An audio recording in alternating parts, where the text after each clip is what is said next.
Oh my god.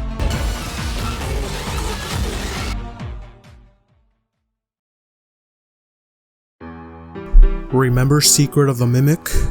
The gut-wrenching, nightmare-inducing horror of a video game, being constantly stalked by the same creature, wearing different masks each time, in his mission to kill you.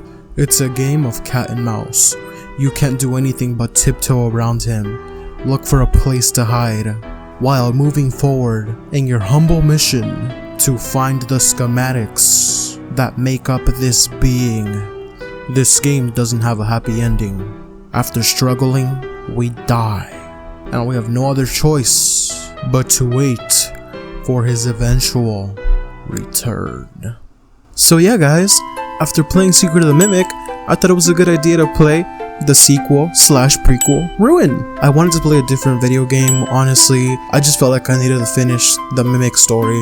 I completed Ruin for you guys. You're welcome. Go watch that video now, or else. So let's talk about these two games. Let's talk atmosphere, jump scares, gameplay loops, and why I kinda cried at the end of it.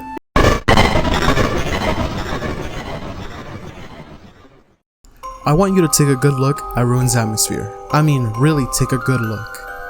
It's dark, it's creepy, it's ruined, but it leads to absolutely nothing. You walk through 5 minutes of build-up of what feels like at the end of the tunnel there will be a big scare, something to get your adrenaline going, but you get nothing. And to me, atmosphere with no big scare at the end is boring because there's no tension. You know you're safe. But in Secret of the Mimic, you're constantly being hunted. No matter where you go, you are not safe. Each zone had its own unique style and atmosphere that changed around each and every time, which made each section thrilling in its own way. And that's why I had way more fun with Secret of the Mimic's atmosphere.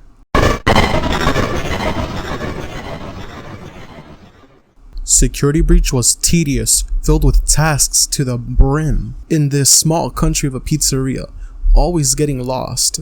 But in Ruin, they fixed that by making everything super simple. In Ruin, you just have one task and one task only. Each and every new section of the game you get to, you have to disable the security by walking around that zone, finding items that disable the security, and repeat. And you have to repeat this for the whole game, and it gets extremely repetitive and extremely boring. They easily could have spiced up the gameplay and done something different for each zone, but instead they didn't. I was just hoping each section would bring something new, that each section would spice up the gameplay, but it didn't. It just kept us in the same gameplay loop.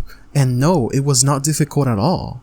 But it doesn't matter if it's not difficult, because it was boring. It was repetitive.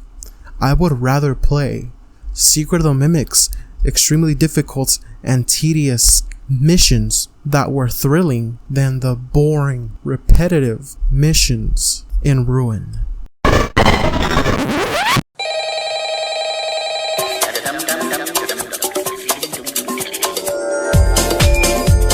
Honestly, Monty gave me some good scares. He got me good a couple times, I'm not even gonna lie. He straight up looks like a nightmare animatronic.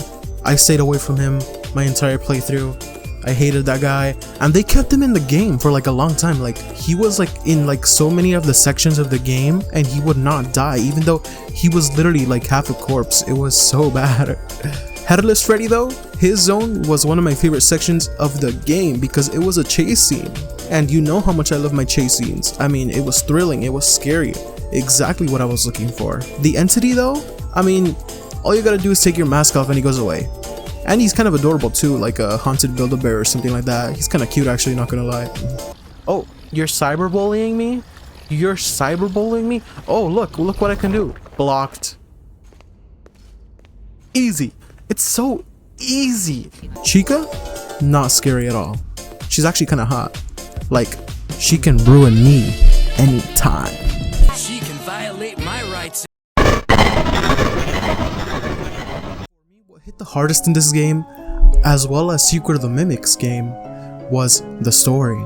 I loved Cassie as a protagonist. Her story was a tragic story about her getting manipulated into disabling her best friend Roxy, her favorite animatronic, who she had birthdays with, to save what she thinks is Gregory, but is actually the Mimic. Cassie was just trying to save her best friend, but it wasn't Gregory, it was the Mimic. The villain gaslighted her the whole game. Then Gregory straight up betrays her. As she's in the elevator, Gregory drops the elevator. It's implied that Cassie died. This brings us to our next point, the Mimic himself.